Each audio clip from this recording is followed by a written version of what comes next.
Hey, what's up YouTube? Skybadger here, and we're back on the 100 player fan game series, day number 1. So it was a little bit of a stressful start, we have had some issues, but I hope we are able to resolve those. So, yeah, there's not really much more to say other than I've just gone for my normal plain old start that you guys see every single time. There has been some interesting things that have happened so far this game, but mostly it's just playing out how it always does. People are yelling in the newspaper and there's chaos everywhere, and yeah. So what we've gone for is we've gone for the same approach we go every other game. Build infrastructure everywhere to start with to get that initial boost to our economy. Started building infantry everywhere we can, and we have started researching tanks and submarines. Now, I'm going to be honest, I literally just switched back from artillery because I was expecting some trouble, but I don't think it's going to come, at least not as soon as I thought it would. So the reason I'm getting submarines is because, as per usual, it's very likely I'm going to get some arsehole rush me, and submarines are a good way to spot that and stop it from happening.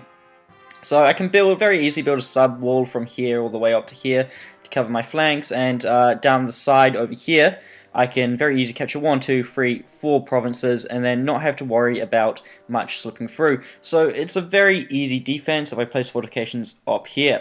So that will stop the early game rushes, I hope. So as I was saying, I have completely decked out on the infrastructure and I've still got resources left over. So in the coming days I'll continue to upgrade that. In the meantime though, I'm just going to let what resources I do have build up. So if we have a look around the world, there is a few weird things happening, and I feel really sorry for Peru because it appears as though he has been really done over. Like, I'm not sure how you would achieve that. Maybe if you use enough gold to destroy someone's capital, then it could have this effect. And this is really poor gameplay, guys. Like, honestly, if this happened to me, I'd be pissed off right now. Sadly, I don't know who it is, although I have a few suspicions. Someone is anonymously posting in the newspaper that they're going to stuff me over with spies and gold at day change. So, yeah, there's that coming. So, whereabouts was that?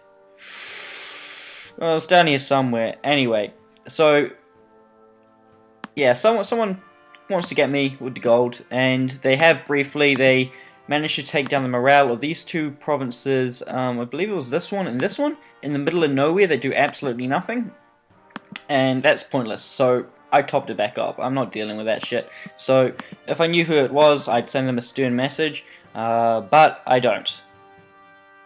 So let's just turn off the morale map, although if you can't see the borders, you're probably blind. Like, the borders are pretty obvious, guys. Like, it doesn't make much a difference. The borders are still the same color, you can still see them. But let's go around the world and have a look at basically nothing. At a plain 100 world player map. I said that wrong. So if we go around the world, we can see that everything up here is still the way it starts off.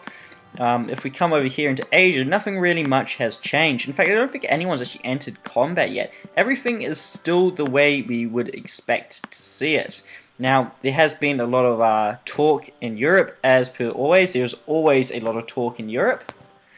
And the Europeans are doing stuff. They're being the Europeans, and they're going to go to war, and they're going to stuff each other over.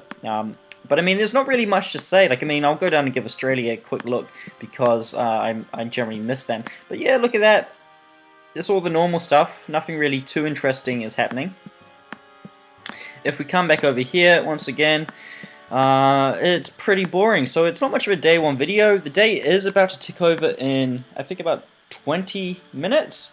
Damn it, 21 minutes. I was close. So when that does tick over,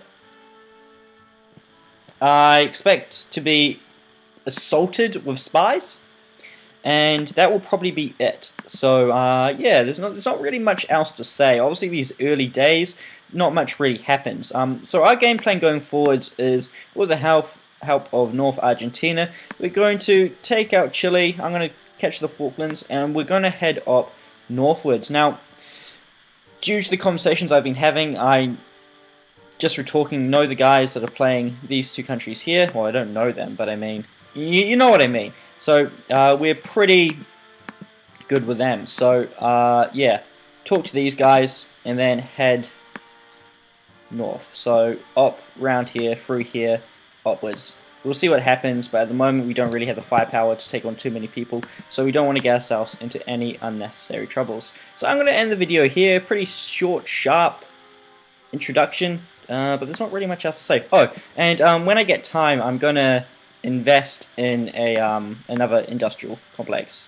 Because, I mean, my research is on point, and although another industrial center will push me back a bit, if I can get somewhere like in this oil province, I'll have plenty of oil going forwards, and it won't be an issue. I really want to build some of these numbers, preferably get food above 200, oil above 200 as well, and I definitely want to get metal up high as well as goods. So basically, I want to improve everything, and as you know, that's why I do this. A lot of building at the start. There's a lot of infrastructure. Now, the reason I was able to build so much is I went ham on the market, and as you can see, there's no longer any iron, and there's only the most expensive oil, so I bought a shit ton, I'll be honest. Anyway, see you next episode.